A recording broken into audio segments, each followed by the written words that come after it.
success at the cost of happiness is one of the most common forms of failure. So as life has sped up, people are increasingly treating emotions as inconveniences and distractions. I've definitely fallen victim to the goalposts moving. And the more they move, the more they need to move to get that same response. Yeah, our brains have this funny tendency to always be moving the goalpost for happiness and at the same time kind of undervaluing it. Now, thankfully, we can train the brain out of those patterns. And so learning how to look inwards and reconnect with ourselves and go, hang on, maybe my answer isn't out here, it's inside of me, I think is an art form and a skill that people are losing. A happy life does not mean feeling happy all the time. I mean, to be frank, becoming a parent is the worst thing my wife and I have done for our happiness in the last 2 years. There are going to be chapters of your life where joy is not present or accessible. So maybe in those chapters I lean on connection, or meaning, or purpose. These are slower, steadier forms of happiness. They take longer to build, but they also stick around a little bit longer.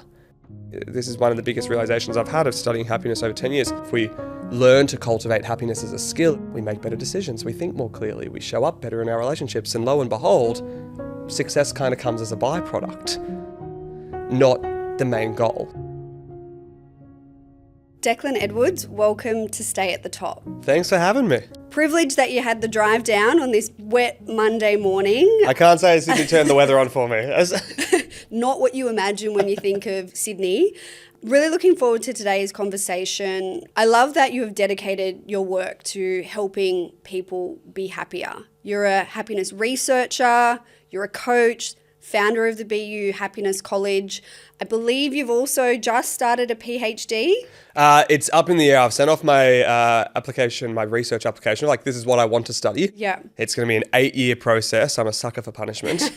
And I'm just waiting to hear back on intake and funding. So potentially, by the time this episode's out and people are listening to this, I'll have started the 8-year process. Well, safe to say you're well already on a mission, like a good decade in. Yes. Potentially another 8 years What's in. another 8 after a decade? What's another 30 years? I did listen to an episode where you were talking about your work and you're really in the first quarter. Yeah. And it's such a great way to think about it.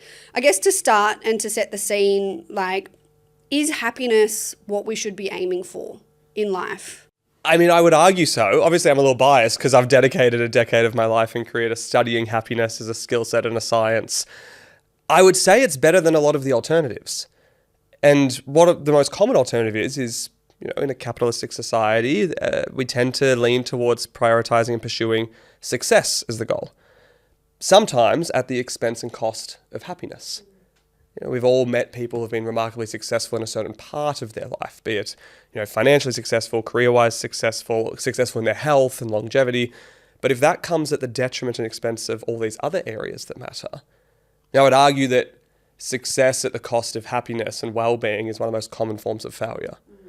So I would argue that happiness is a better pursuit. It's a better goal to have. And we know from the research that, ironically, that relationship between success and happiness tends to be a little bit opposite than most people think. We often think, if I achieve enough success, then I will be happy. That's the outcome and the reward. But what a lot of the research in positive psychology and wellbeing science says is, well, actually, it's the opposite way around. If we learn to cultivate happiness as a skill, if we learn to be really happy and well now, we make better decisions, we think more clearly, we show up better in our relationships, and lo and behold, success kind of comes as a byproduct, not the main goal. So I would argue that happiness is definitely worth pursuing. And is it safe to say that really success is attached to an external metric and then happiness is really this internal work and a shift?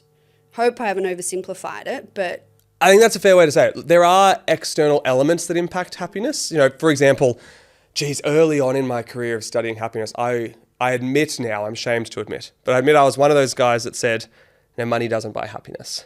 And then a few years in, someone said to me, the only people who say that are people who aren't worrying about putting a roof over their head and food on the table. It's a remarkably privileged position to be in, to say that money doesn't impact happiness. Of course it does. And we now know from the research that, your financial security, or lack thereof, has a huge impact on how happy and well you feel. So there are external elements, but to your point, happiness is largely an intrinsic job. It's doing the internal work of getting to know yourself, of understanding your values, of defining happiness on your terms and your definition. That's probably something to be really clear on for everyone listening to this conversation. I'm honoured and proud to be seen as a happiness expert, but I am not an expert on your happiness because I've not lived your life. I'm not you. I think if people do the internal work and the intrinsic work of getting to know themselves and defining what a happy life is by their standards, they're far more likely to achieve a sense of happiness and to live a happy and fulfilled life than if they just look for the next, guru saying, here's all the answers, go follow this blindly. And how did you land here? Because sitting here talking to you, you embody the work that you do. Is that just who you are at your core? Or how did you get to the point that you went, happiness is my life's work and that's what I'm off to do? I'm proud to say that a lot of this is who I am now. But that didn't come accidentally. It wasn't born in or baked in. I don't think happiness is something that you just have or don't have at birth. For me, I actually spent a lot of my teenage years wrestling with happiness and wrestling with unhappiness. I look back now and I describe a lot of my life and a lot of my formative years as a bit of a human chameleon. And I think that came down to a couple of things. By the time I was in high school, I'd been to 4 or 5 different schools. My father was lifelong in the military. So I moved around a lot and I became really good at going, who do I need to be to quickly get approval from others? Who do I need to be to kind of play to what their expectations of me are? And I got really good at it. So from the outside looking in, people would be like, he's pretty charismatic, he can crack a joke, he can talk, he seems pretty happy. But at home, at the end of the day, when I was on my own, I was remarkably unhappy. And that came down to, I didn't know who I was. I was so busy chasing everyone else's idea for me. I remember one of my earliest mentors, he said, Declan, what do you want out of life? And I said, it'd be nice to be kinder to myself, to have more confidence in myself, to trust myself, to have more self-worth. And he goes, okay, all these things start with the same word, I was like, oh, they do. Now at the time I was like 18, 19 years old. And he goes, they all start with self. So tell me about yourself. What do you believe in? What do you stand for? What do you value? What matters to you? Keeping in mind I'm 18 or 19 and I was like, I have no bloody clue. These are big questions. And so I kind of turned around to him and I was like, well, how do you know these answers? Like, I don't know them. I didn't learn anything about self-knowledge or self-awareness or introspection or emotional intelligence or any of this in school. Right? I said, how do you know all this? And he goes, I've been studying wellbeing science and positive psychology. I went, hold up. You mean to tell me there's a field of research that studies what it means to live a good life, to be happy and fulfilled? And I don't get exposed to that? Like, it seems like a cheat code. Yeah, where is that? How do I get access to it? And so I became quite obsessed, to be honest. I studied, I went to university. First, I actually was studying journalism, changed very quickly to study health sciences. And from that, was fortunate enough to get into a postgraduate study in positive psychology and just fell in love with going, hey, I don't need to reinvent the wheel. As human beings, we've been trying to understand happiness for 3,000 or 4,000 years, going back to the ancient Greeks. And only recently, in the last 3 or 4 decades, have we started studying it scientifically. Why am I not learning from them? And the more I dove into that field, the more I just fell in love with it. And I went, I think this is what I want to do with my life. A, for myself, I was feeling the benefits for myself. And B, I went, what would happen if we started sharing this more? If people learnt these as early as possible, I just think it would make the world a better and happier place. And so that's what I've been doing now for the last 10 years. I think it's so common to witness, speaking for myself, and I think the people in my life, the clients I serve, I guess I typically work with what I would call a high performer, someone who's quite motivated and driven. And, I have been this person before, and it feels like it's constant work shifting that, because it's hard to shift what you've learnt your whole life. But I've definitely fallen victim to the goalposts moving constantly. And the more they move, the more they need to move to nearly get that same response. Why is this like an inbuilt, like all humans nearly from what I'm hearing, but definitely those really motivated, driven, high kind of performing types of people? So you're talking about 2 things there that we see in the happiness research. And I'm glad you brought them up because they're arguably the 2 most common. Like I think across humanity, we wrestle with these. The first is we call it the hedonic treadmill.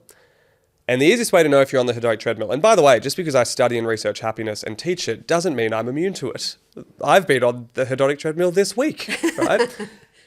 But the quicker you can recognize you're on it and then get off it, the better for your well-being. And the quickest way to know if you're on the hedonic treadmill is how you complete the sentence, I'll be happy when. Right, when we set happiness as this future goal that we're moving towards, and to your point, a lot of high achievers, what we'll tend to do is we'll set the mark. We're like, hey, I'll be happy when I'm making X in revenue, or, my salary is this, or when I get the promotion, or whatever it may be, right? And as we get closer to it, we do a really cheeky thing, right? We either move the benchmark, so we're always chasing because we like that hunger, or we get there and we celebrate for all of what? A minute or two? Yeah. And then we're on to the next thing, right? And so this hedonic treadmill keeps us running. The other thing that's coming up in what you just mentioned there is something called a hedonic adaptation, which is the things that brought us happiness, unfortunately, have a lower return on investment over time.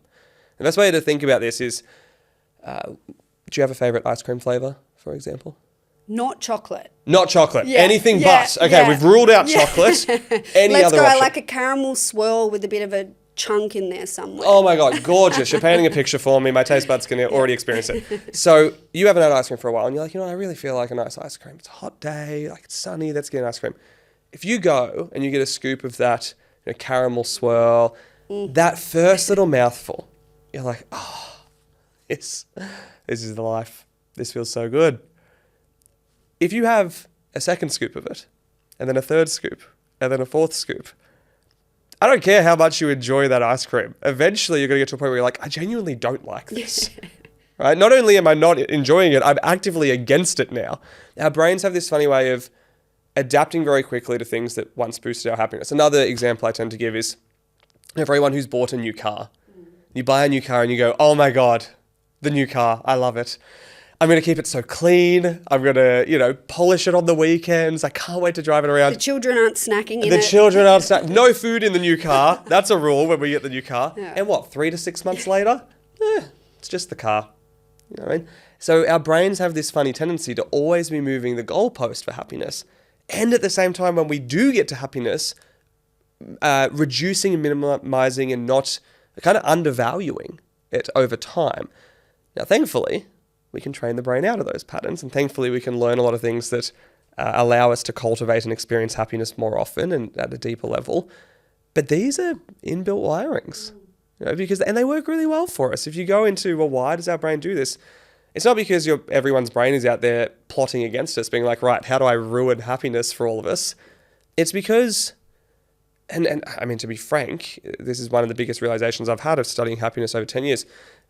Your brain doesn't actually really give a shit if you're happy. That's not its purpose. It cares that you're alive.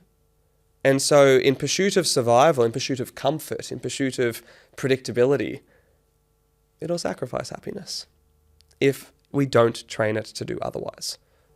And even as I was preparing for this episode, I started to think about happiness and what is happiness, and just even thinking more deeply about it, because we nearly aim for it. This is my interpretation. A lot of people, the pursuit of happiness. But then in listening to some of your work, it's not even necessarily like something that we just reach. It's a series of skills and different emotions which all kind of sit under an umbrella. Yeah. I feel like it needs a PR makeover. It does. To be honest, it does. And that was another big realization for me early on in studying happiness was, if you ask people, what does happiness feel like, for example? And for those listening to this conversation, ask yourself that.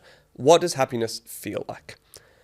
A lot of time, if we ask that in a westernized, individualistic culture, like Australia, UK, US, Canada, we tend to lean a little bit more towards the dopamine-driven forms of happiness. So happiness feels like joy. It feels like excitement. It feels like elation. It feels like accomplishment. It feels like pride. And these are all beautiful things. But they also come really quickly and go really quickly. They don't last. That's not to say that we shouldn't have them in our life. Of course we should. But if that's our only definition of happiness, I promise you, there are going to be days, moments, maybe even weeks and months and chapters of your life where joy is not present or accessible. Grief comes to mind, right? The loss of a loved one. There is no way in the world, as someone who studies and teaches the skills of happiness, I would go to someone in a chapter of grief and say, seek joy right now. How dehumanizing is that to something that people are experiencing? But what I might say is, hey, if we look at happiness through the lens of a lot of collectivist cultures, when we ask what does happiness feel like, it tends to lean more towards contentment or connection or meaning or purpose. And these are slower, steadier state forms of happiness. They take longer to build, but they also stick around a little bit longer. It's not to say one's better or worse. It's more to say, how do we make a thorough and cohesive and comprehensive approach to happiness that goes, you know what, there are chapters of life where I'm not going to be able to rely on joy being my main form of happiness. So maybe in those chapters I lean on connection being a form of happiness. There are other chapters where, connection and meaning and purpose and contentment might not be as accessible. So how do I lean into pride and accomplishment in those chapters? It's like being an artist. If I only have one color on my palette, that's what I'm stuck to paint with. But if I expand the palette, if I expand my definition of happiness to go, there's all these forms of emotions that sit under it, how do I tap into those and use them? And something I should highlight for people is that's not to say that other feelings that might not sit under the happiness umbrella term don't have a purpose and role either. I'm so against toxic positivity. A happy life does not mean feeling happy all the time. I don't think happiness needs to be the main emotion that you're experiencing in every moment of life, but I do think it needs to be present. So it might be the main emotion I'm feeling would sit under anger or sadness or fear and anxiety. It's okay, that's human. But can I find a little silver lining? Can I find a little lens of an emotion that would sit under happiness that goes alongside it? Example before, the main feeling I might feel when losing a loved one is grief and sorrow and sadness, and there's nothing wrong with that. It's a beautiful part of being human. But I also know that I'm more likely to get through that chapter and to feel better through that chapter if that sorrow and sadness and grief is presented alongside connection as a form of happiness, or alongside meaning and appreciation as forms of happiness, than if it's presented on its own. It's kind of the price we pay for admission, to have the up here, we are also going to experience the down here. Yeah. Do you think people are trying to move through life in a tighter kind of range of emotions, or do you think that's a byproduct of being so externally focused that we're not maybe reaching and experiencing both ends of that emotional range? I think what I'm seeing quite a lot of is as life has sped up, we've got so many more competing priorities these days. Everything's moving faster. It wasn't that long ago that if I wanted to find the answer to something, I would have to go check out a book at the public library, probably a series of books, dig around for a while, ask a friend and hope that maybe over a series of months I find an answer. Now, if I want to know the answer to something, how accurate it is questionable, but I could pull up my phone and ask AI immediately. I was talking about this on the weekend. I said, I can remember trying to record my favourite song on a cassette in my room when it came on the radio. And if you missed it, too bad. You're going to have to try next time. Yeah. So as life has sped up, what I worry is happening is people are increasingly treating emotions as a whole, including happiness, as inconveniences and distractions. I love the saying now, if we get too caught up being a human doing, we forget to be a human being. And if we get too caught up being, even on the other end of the spectrum, a human thinking, which is overanalyzing everything, ruminating on things, thinking everything through. It's almost funny as therapy and counseling and psychology has become more normalized, which is a good thing. There's almost the trade-off accidentally as we can overswing into it, and now everyone's trying to break down every little thought and every feeling they're having, and every difficult behavior is a red flag, or every person is a narcissist. I'm like, well, maybe we're overanalyzing things here.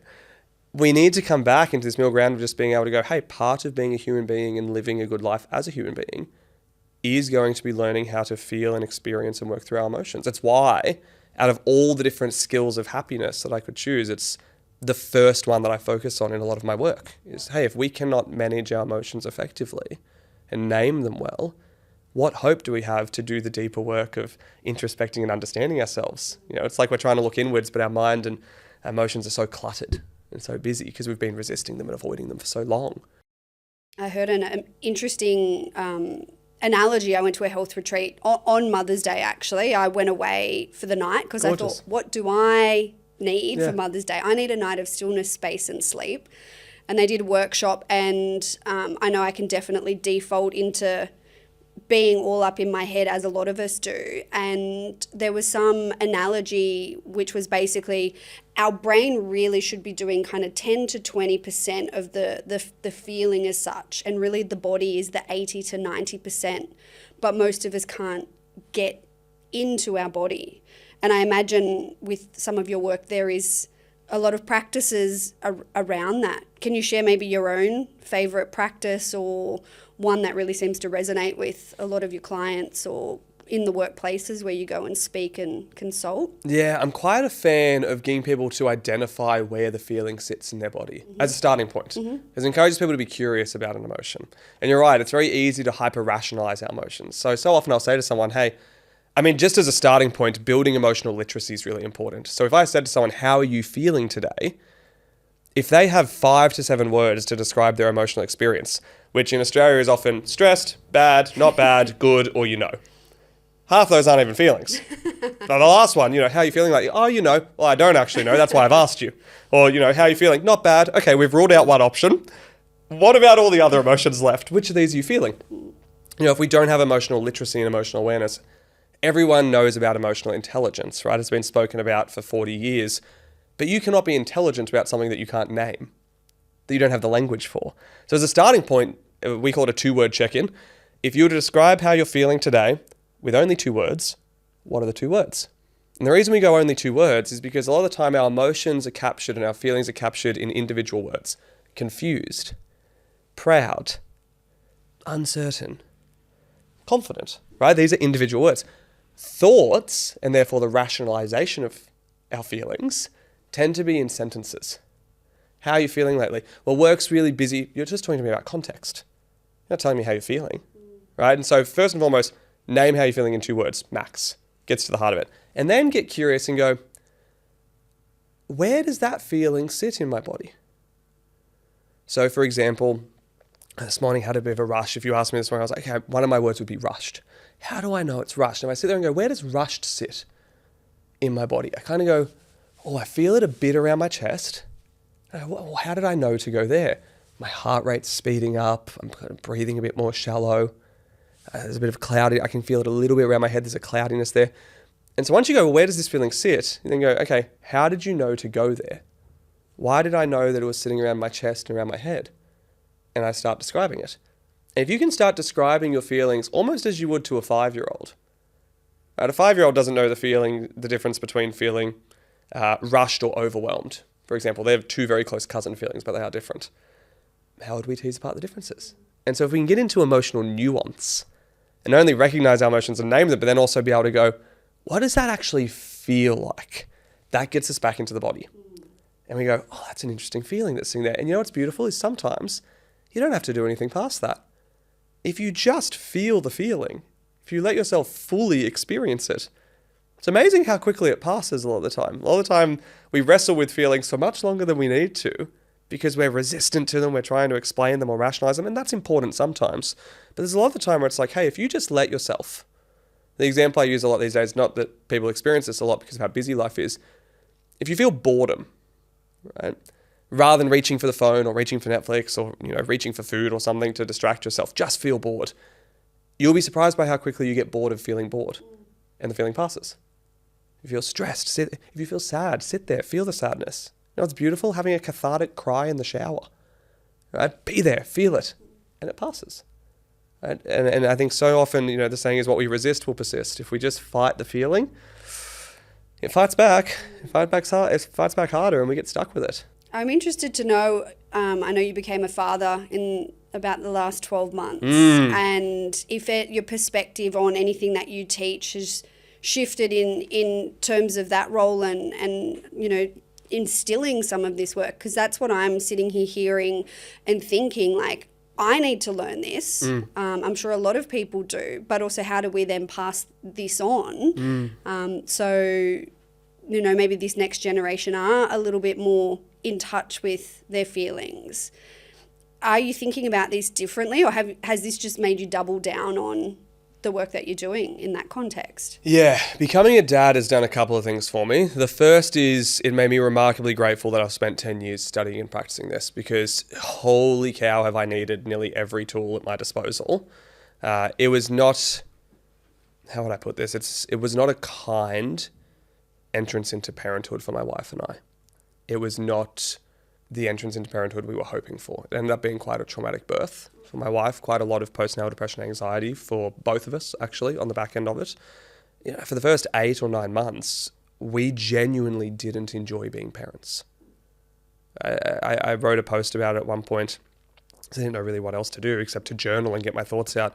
And I think it opened with something along the lines of, without a doubt, becoming a parent is the worst thing my wife and I have done for our happiness in the last 2 years, which was not something I ever expected to say, right? I was looking forward to being a dad. Thankfully, over the last couple of months, things have started to change. We're feeling more ourselves. We're enjoying it a lot more.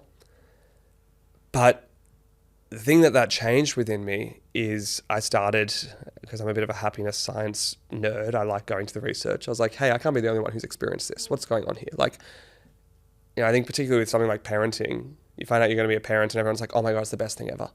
And so the expectations are set really high. And you come in and you're like, oh, this is not the best thing ever. Like, what are we doing wrong here? And there's something in the research called the parenting paradox, which I find really interesting, which is if you ask parents over the long term, has having a child made your life better? Are you happier for it? Without, like, the vast majority say yes. But if you ask parents day by day, have you experienced stress today? Have you experienced anxiety? Have you experienced depression? Have you experienced overwhelm? Have you experienced frustration? All these things that you think would be kind of the opposite approach to happiness. They also say yes. So it's weird because on a day-by-day level, the experience of parenting seems to be remarkably bad for people's happiness. But if you zoom out on the long term, it seems to be remarkably good for people's happiness. And so that was something that I wrestled with a lot. And in trying to seek out an answer, the other thing that becoming a parent did for me and challenged my conceptions and thoughts and about what is my role in passing this on to my son is I reached out to Dr. Justin Coulson, who's one of Australia's leading positive psychologists when it comes to parenting. Runs a great program and a great business called Happy Families. I kind of just went, you've done this a lot more than I have. I'm 11 months into having one child. He has, I think is it 6 or 7 daughters? It's a large amount of children, right? He's done a lot and dedicated his career to studying what does it mean to be a good parent. And I interviewed him for my podcast, How to Be Happy. And my big takeaway from that episode, he said, we wish that we could take all of our knowledge and experience and just jam it into our kids' heads so that they don't have to make the same mistakes we did. They don't have to go through the same pain and suffering that we did, and they get a leg up on life. And unfortunately, that's not how it works. We can't force our children to learn anything.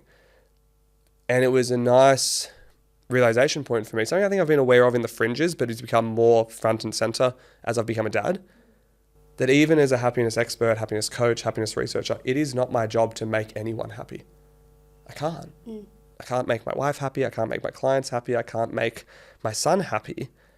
It is my job and responsibility to make it more likely that my wife lives a happy life, to make it more likely that my clients live a happy and fulfilling life, to make it more likely that my son lives a happy life.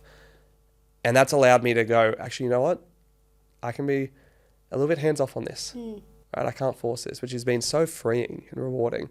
And I don't think, as I said, it's been on the fringes of my mind for the last decade of doing this work, but it was very front and center. I'm like, especially, supporting my wife through postnatal depression and anxiety.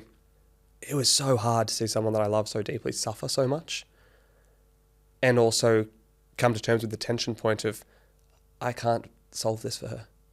I can't fix it for her. And it's also not my job to. My job is to be there, to support her, to do the best I can, to make it more likely, to stack the deck in our favour, and then hope. And thankfully that's paid off. Wow. Thank you. For sharing that as well, because it's a very personal, experience. And, if I can share my own experience there, which I have wanted to talk about before, and it's now coming up, and I thought, this is the forum to do that. But I have been mindful about how it would be received, because I am, sensitive to people's situations. But for me, my experience was nearly the flip side of that. I never felt maternal, and I was concerned, would that shift? And I feel very fortunate that I was able to fall pregnant naturally, and my partner and I had been talking about it, but I had numerous conversations with my GP and my obstetrician.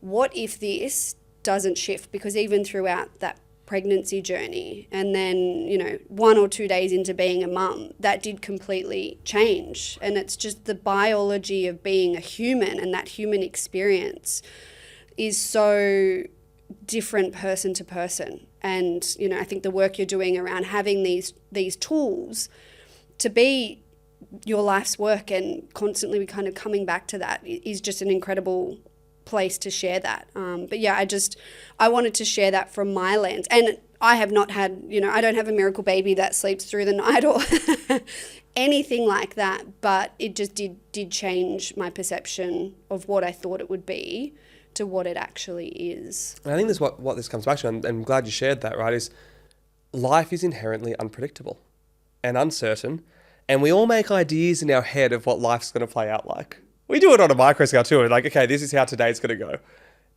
And a lot of, call it suffering, call it unhappiness, comes back to when life does that pesky thing of not playing by our plan. It's like, how dare you, life? Did you not get the scripts that I wrote before this? Like, this is how you're meant to go. And so we fight and resist and suffer. There's an analogy of, are we focusing on external stability or internal stability? And the analogy is, if I'm going into uncharted waters, if I'm sailing a ship off the coast and I'm going deep into the seas where anything could happen, I want a lot of confidence in that ship, and I want a lot of confidence in the stability of it. What that is, rather than trying to control everything around us and go, I hope everything goes well, I hope the sea's calm today, I hope the winds are in my favor, building out proven skill sets and tools and capacity. So emotional intelligence is one of them. Perspective building is one of them. Gratitude is one of them. Like, through my work at BU Happiness College, we've identified 75 distinct skills that are linked to happiness. And you don't need all of them, but the more you have, the more thorough of a toolkit you have, the more sturdy your ship is to handle whatever life throws at you. Because sounds like both of us had an unexpected approach to parenting. We will continue to have unexpected approaches to parenting, I'm sure. People who have kids older than us have told me, wait, every time you think you've figured it out, you're going to get a curveball. And I think that's just part of life. How boring would life end up being if everything went to plan? And so rather than trying to focus on getting all our ducks in a row, well, actually someone said to me once, I'll be happy when I just get all my shit together. Like when everything's just going to plan, and I went, cool. So let me agree to that. Let's say you put in years of work getting all your shit together. You've now got this giant pile of shit because it's together. It's not scattered. It's organized. Well done. Yeah. What do you do with the big pile of shit? And they're like, I hadn't thought of it that way before. And I was like, well, what if we just, focused internally instead? What if we built these skills and tools, previously they were called soft skills. We now try to call them happiness skills or human skills, right? The things that make us uniquely human, the things that allow us to distinguish ourselves from AI and robotics and all the things happening in the world. And ironically, the things that tend to be correlated with living a really happy and fulfilling life. If we double down on learning and practicing those skills, I promise you, we can handle what life throws at us. I love the idea of the toolkit. A lot of the analogies and references I talk about a lot, controlling the controllables and different skills, habits within your toolkit. I know you have your first book coming up, which is very exciting. Congratulations. Thank you. And to you. How to Be Happy. I know we're book besties. We are. Same month, same publisher. But have you shared the 75 skills in there, or did you have to select a handful that, I don't know, are they your favorites? Can you say that? Or the most impactful, or the foundation on where people need to start? Yeah, I wish I could say I fit all 75 skills into one book. I think if I did, it would be, do you remember growing up? I feel like everyone's grandparents had these. They had a bookshelf just stacked with like the Encyclopedia Britannica, like all the volumes. That's what people would be buying if I was like, here's all 75 skills correlated with happiness. No, when I started the book process, I originally went, okay, if there was a top 10, what would be the 10 that we want to focus on? And even then started writing and went, this is going to be bigger than the Bible. Let's cut it down to 5. And I went, okay, if there was 5 that I've noticed over the years of doing this work tend to work really well for building a strong foundation for happiness, what are those 5? And then I was cheeky because I started grouping some together. So for example, in the 75, emotional awareness and emotional literacy and emotional regulation are 3 different skills. Mm-hmm. But in the book, I've grouped them into emotional intelligence, right? The ability to manage our emotions intelligently. So I've been able to squeeze a few extra ones in. It says on the cover, here's 5 skills that are needed for happiness, but you're getting more bang for your buck because you're going to learn more than 5 in there. But yeah, I kind of sat down and went, okay, what are the ones that I notice pay off most people? And the first is emotional intelligence, manage our mind and emotions effectively. The second is introspection. So being able to look inwards. We live in a world that's very distractible. We're seeing more advertising than ever. And the core message of nearly every ad you're going to see is do this or buy this and you will be happy. Right? Trains this idea that happiness is something external to us, which we've already been speaking about today in this conversation. And so learning how to look inwards and reconnect with ourselves and go, hang on, maybe my answer isn't out here, it's inside of me, I think is an art form and a skill that people are losing. And so I give a few tools like meditation, mindfulness, journaling, different ways for people to start looking inwards more frequently and build that capacity. The third skill is to then start retraining our brain, which is when we start looking inwards and we practice introspection, we realize what I mentioned before, our brain doesn't care that we're happy. It will default to worst case scenario. If 10 things go well in your day and one thing goes wrong, you're not lying in bed at night going, oh, look at all those 10 things that went great. Our mind will default to the negative. It's meant to. But there are tools and practices that we can do to expand perspective, to train our brain out of that default, and to start honing a more optimistic lens on life. And that's really important. And then our last two skills kind of go back to back, which is the skill of knowing oneself. So echoing back to my early journey of, hey, a lot of what we want in life, self-worth, self-confidence, self-esteem, self-compassion, all starts with knowing yourself. You can't have a good relationship with a stranger. And a lot of people are strangers to themselves. They don't know who they are. They don't know what their values are. They don't know what their strengths are because they've not done the work of defining that. It's hard to do that if you haven't done the first ones. If your mind and emotions are unregulated and all over the place and you're not managing them well, if we're not practicing introspection and looking inwards, if we're not able to train our brain out of just looking at the worst case scenario, it's very hard to understand ourselves. But if we then do that work of getting there, then the fifth and final skill that I cover in the book is, hey, you've now done the work of getting to know yourself. Now define your vision, your definition of a meaningful, happy, successful life. Not mine, not anyone else's, not your parents, not society's. If you know yourself well, in the short time that you have in this life, and I don't know about you, but for me, every year has been feeling faster, especially since becoming a dad, right? And COVID. Yeah, it just goes quicker. I don't think life is ever going to slow down. I think it's going to increasingly speed up. And I'm very aware that I'm going to blink, and at one point I'll be at the end of my life. Hopefully it's going to be a long time away. And I want to be able to look back on my life and go, did I live intentionally? Did I live with purpose? And did I live in a way that was beneficial to my happiness and beneficial to the happiness of those around me? If so, I think that's a good life. But part of that is the skill of defining that for myself. Defining my vision, my purpose, my goals, learning things around, goal setting and habit building and all that. That all falls into that fifth bucket. So if people can do those skills in order, manage their mind and emotions, introspect, retrain the brain out of the negative default, get to know themselves really well and define their vision, the amount that they've stacked the deck in their favor, I can't guarantee it's going to make people live a happier life. I wish I could put on the front of a book, this is guaranteed to make you X amount happier. It would be the most sold book in the world. But I think I'm proud to say that what I've done within that book has really stacked the deck in people's favor, made it so much more likely that if they read it, they're more likely to live a happy, successful and fulfilling life compared to if they haven't read it. You've made me realize one of my favorite exercises, because I talk about rhythms in my book, finding your rhythm and, nutrition, sleep, exercise, stress and recovery and connection. Amazing. And it kind of sits in a few of them. I'm the same. I've kind of squeezed a few extra things in by bucketing it. But one of my favorite practices, I put it in the sleep category, but it is the wind down. Yep. It's a gratitude practice. It's also thinking about the wins from the day. It's what are your 3 wins from today and what 3 wins do you want to have tomorrow? Because exactly to what you said, it's we don't naturally, I believe it's like a 7-to-1 nearly kind of ratio of our brain thinking about the negative and scanning for the threats as opposed to the positives. And it's really about thinking, regardless of where you are in your life, personally, professionally, what's going on, what were those 3 wins? And they can just be as simple, they don't have to be big wins. And when you start doing that, and I guess it's any form of gratitude and journaling, they really do start to pop out and you become a lot more aware of them. When you talk about journaling, do you have, is it just to get a page out and do a brain dump and whatever's on your mind, or do you have a few favorite questions or things for people to reflect on? Yeah, I think there's so many different ways to approach journaling, right? It's just like there's so many different ways to approach meditation. I love the story. There's this story from Buddhist philosophy that someone had been practicing meditation and they went to the Buddha and said, hey, I've tried meditation for a bit now and I just think it's not working for me. It's not, going to be part of my toolkit for a good life. And the Buddha turned around and said something along the lines of, okay, well, by our philosophies and teachings, there are 40,000 different ways to meditate. So I highly recommend you try one of the other 39,999. Now, I'm not saying in the book, I'm going to teach you 40,000 ways to journal and meditate. But I do think find a way that works for you. Like you could do passive journaling, which is no structure, no planned outcome, just curiosity, blank page, what's on my mind, let's go. Right? That can be really helpful at certain times. You can use active journaling, which is having a prompt question and a clear outcome. Very useful. You can do narrative journaling, which is writing about your life through the lens of if you're writing a script for a movie about your life or the manuscript for a book of your life, because it gives you a little bit of separation from self to be more objective and write in third person.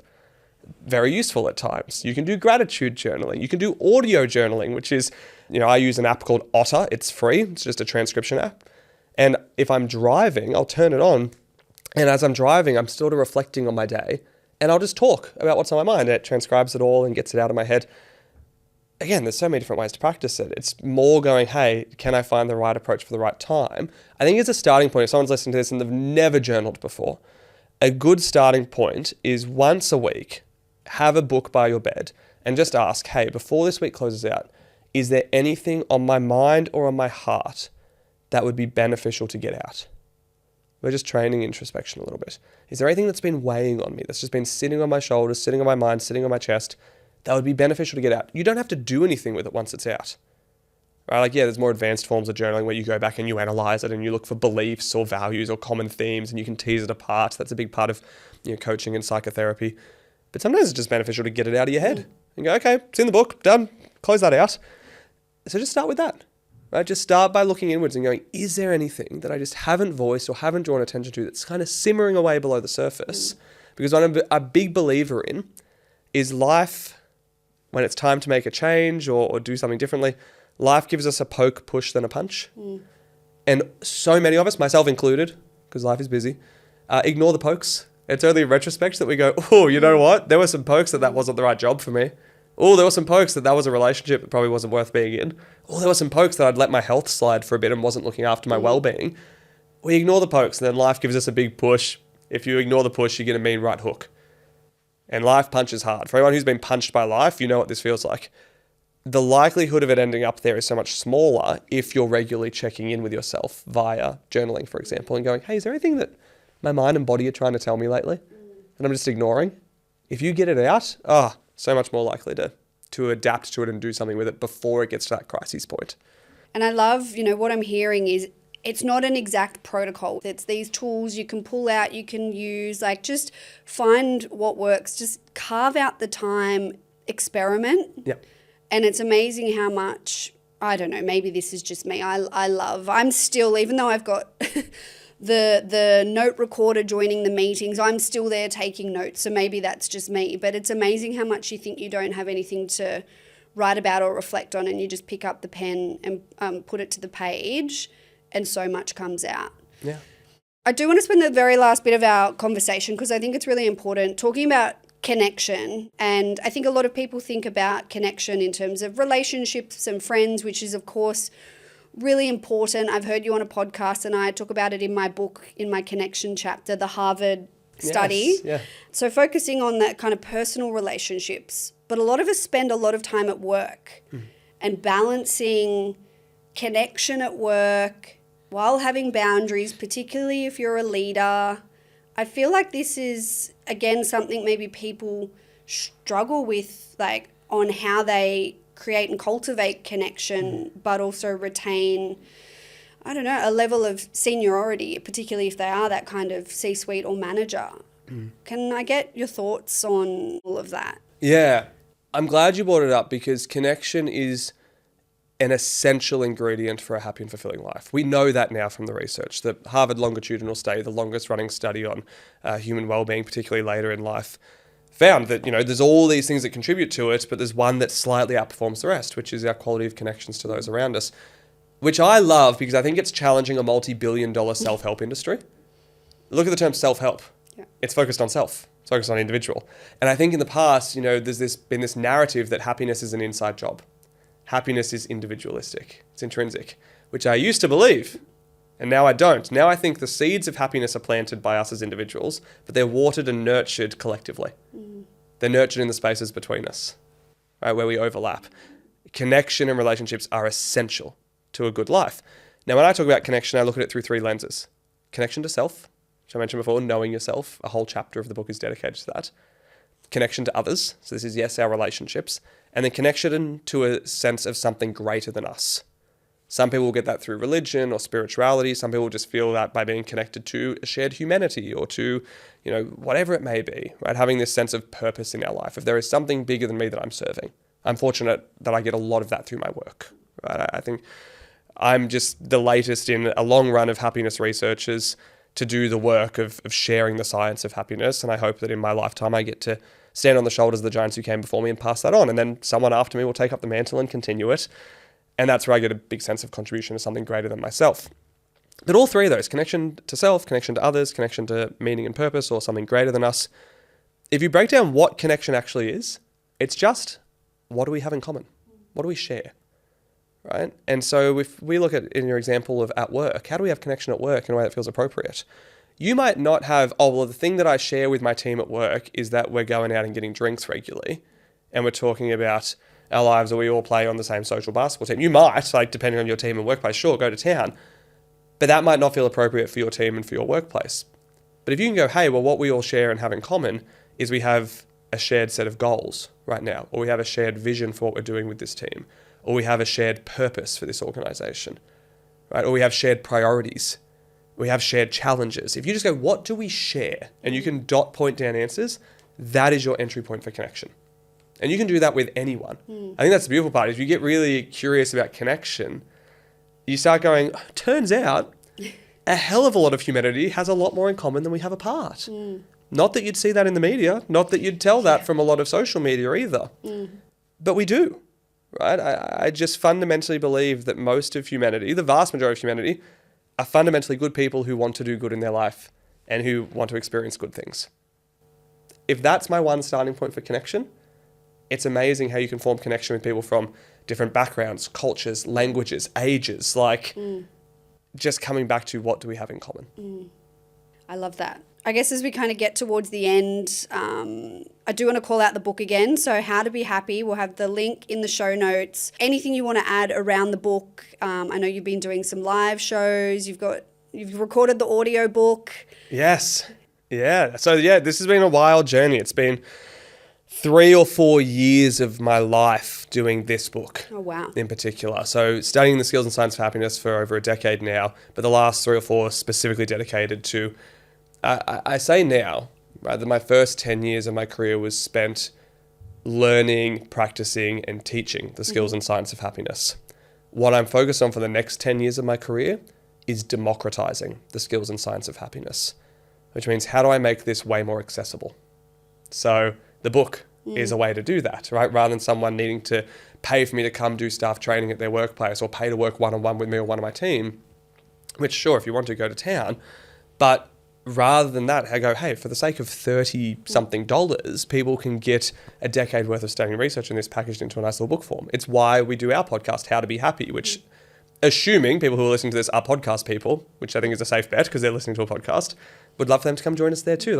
We're focusing more on content and basically going, hey, how do I spend the rest of my career making this so ridiculously accessible that people have no excuse but to go, yeah, it's worth learning more about how to live a happy life and how to play my part in contributing to the happiness of others. And if everyone does that, or a fair portion of humanity does that, I just fundamentally believe we're going to create a happier world. And the purpose of my career, I've said, is to grow global happiness. And if I can leave the people listening to this conversation with one message, it's that I fundamentally can't do it alone. I need as many people as possible to learn and practice the skills and science of happiness if we're going to create a happier world together. I love that. It's like you knew my last question, which was if you could leave everybody with one thought or message. So you've already done that.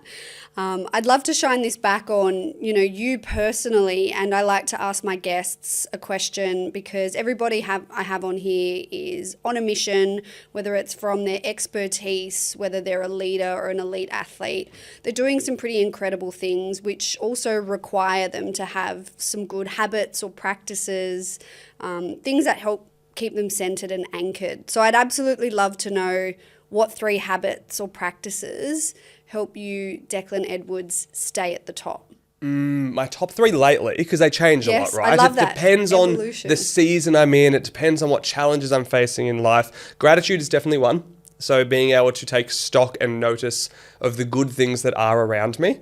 My brain, like anyone else's, does default to the negative. It tends to put more value on that. So just training it consistently to go, yes, there are challenges that I'm facing. Yes, there are difficulties in life, but there's also all this good. Let's not lose sight of it. So that would definitely be one. Second one, exercise or movement of any way, shape or form. And that's changed a lot over my years because I used to be very structured and rigid with it. My workouts had to go for X amount of minutes. They had to be involving X amount of weights. It was very judgment focused and discipline focused. And now I try to be a little bit more intuitive movement, which is my non-negotiable. Right? My minimum standard for my own well-being is I will move my body every day for 30 minutes at least. What that movement looks like, entirely dependent on the day and the context. Yep. It might be stretching. It might be calisthenics. It might be weights. It might be basketball. It might be a walk.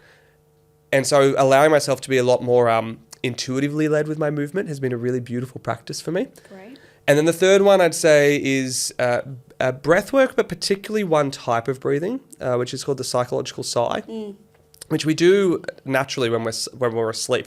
Don't do this for everyone who listens to this, but if you have a partner who you share a bed with, if you were to stay awake and watch them sleep, again, don't do that.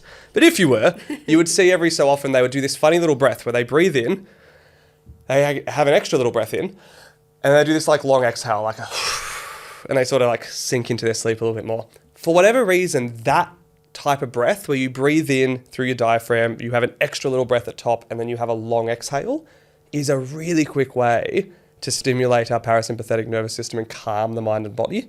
So especially when life's so full on and busy and I've got the books coming out and I'm on a speaking tour and all these things are happening, taking a moment to just go 3 to 5 of those breaths, breathe in, extra little breath in, long exhale. By the time I do 3 or 5 of those, I can feel it. Like my shoulders drop, my body slows down, my mind is clearer. And so that's been a recent addition to my toolkit that's kind of made the top 3 only recently. I love that. Very on theme. And the next guest I have coming in is a breathwork. Oh, there you go. Meant to be. I didn't even know that. Perfect. Didn't even give, so perfect cue for that. Declan, this has been an absolute pleasure. Thank you for sharing your expertise, your professional insights, some really personal experiences as well. And I'm very grateful. I have pre-ordered the book. Everybody listening, How to Be Happy, get your hands on the pre-sale. Go and listen to Declan's podcast. And I think we all could cultivate the skills to live a healthier, happier, more fulfilled and purposeful life. I believe so. And thank you so much for the opportunity to share some more about the skills and science of happiness. I appreciate it. That's all I've got for you all this week. I will be back again next week with a solo episode helping you all not only reach the top, but sustainably stay there. I'll see you all then.